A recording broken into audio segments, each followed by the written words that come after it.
Hey everybody, this is Steve Krause and welcome to English 444 Online for summer 2010.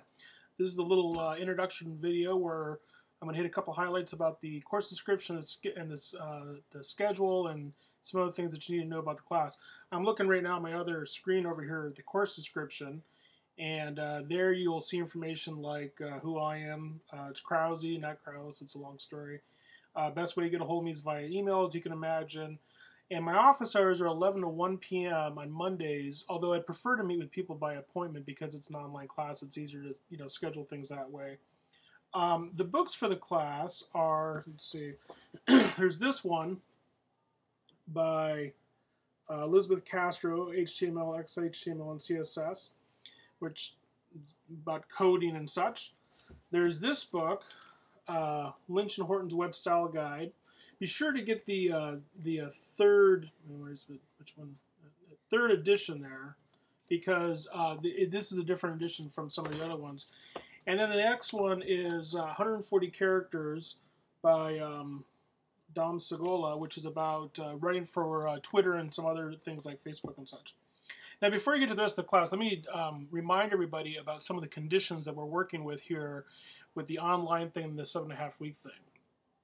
First off, it's an online class, as you can tell, and this has certain advantages. For example, I'm recording this introduction message the weekend before classes begin. I was going to do it outside, but it's going to rain, so you might be looking at this on Monday morning or Monday night or maybe even Tuesday morning or something like that.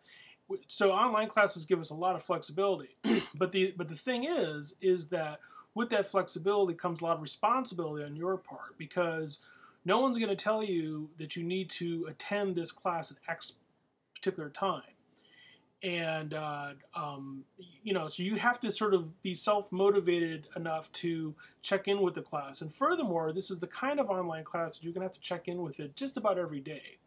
If you were thinking, well, I'll just do this on Thursdays or something like that, that's not going to work. It's an interactive kind of class where we're all going to be working with each other through the course of a week. I tend to check the online class pretty much the way I check my email, which is, I'll log into it a couple of different times a day and see if there's anything new or coming up or anything like that. So you'll need to do something similar to that too.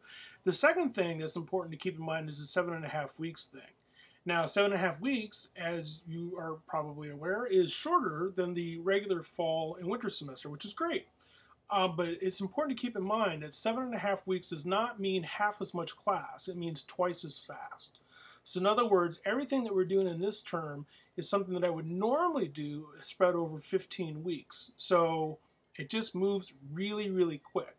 The other thing about the summer term that I want to point out is if you're planning on taking some kind of trip someplace, you should also plan on bringing a laptop with you or having computer access with you, because if you're gone for even like a few days, look at it like this. If you're gone for 3 days during the middle of the week, that's like missing an entire week of class during the regular school year. If you're gone for an entire week, that's like 2 weeks in a row, and that's not going to work. So I'm going to be traveling some during the summer term too, and what I've discovered is it's pretty easy nowadays to get internet access at almost anywhere. So unless you're going backcountry camping and you just don't have access to a computer or a laptop while you're gone, you should be able to get online. If it is a situation where you're going to be gone for a week or so during the course of the term and you're not going to be able to get online, you might really want to seriously think about taking this class at a different time.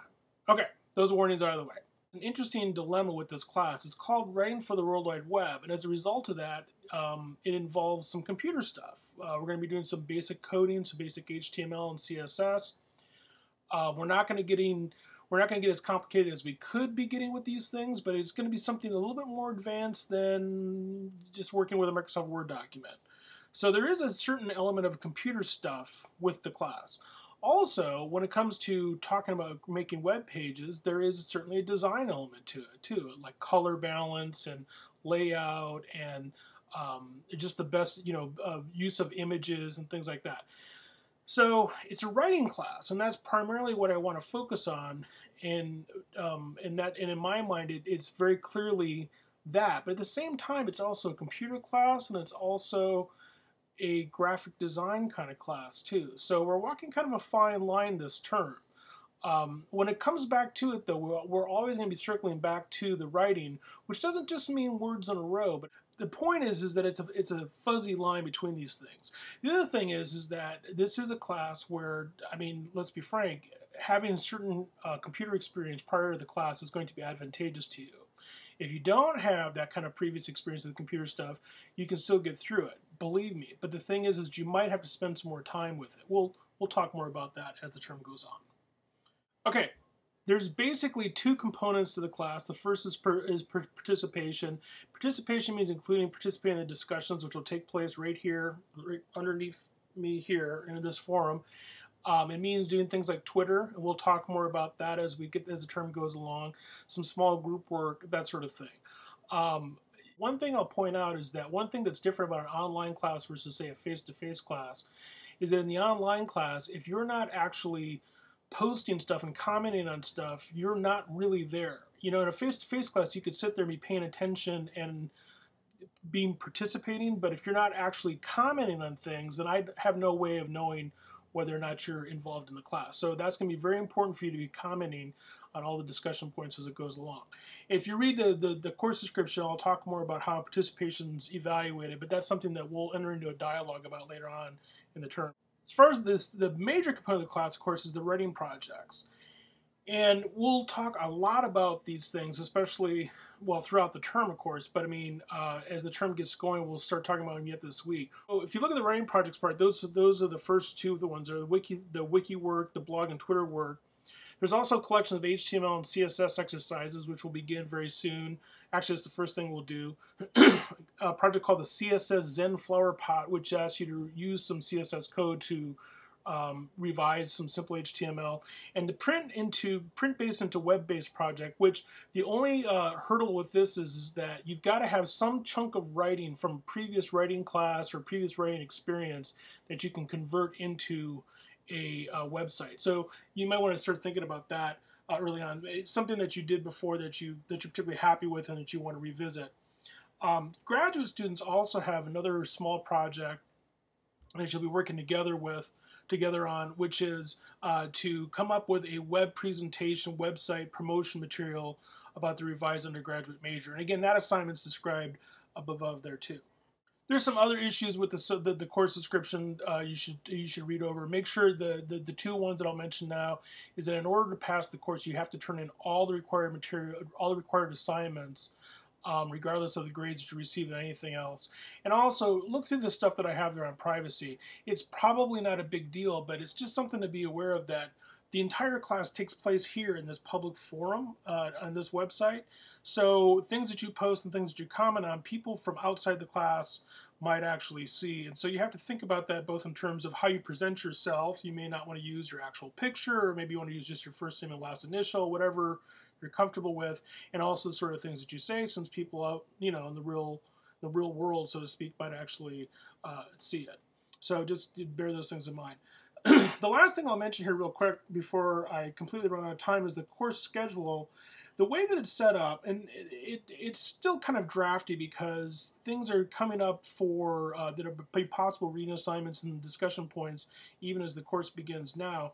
But the way that it's set up is it's divided between Mondays and Wednesdays and Fridays.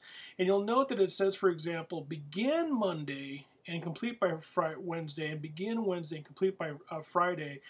The idea there is that when I say begin on Wednesday, what I'm intending is that everybody starts doing that stuff on Wednesday. So, for example, this coming Wednesday, the discussion of Shirky, the discussion of Cummings, emailing me your URL for your WordPress.com blog, all that stuff you should start by Wednesday.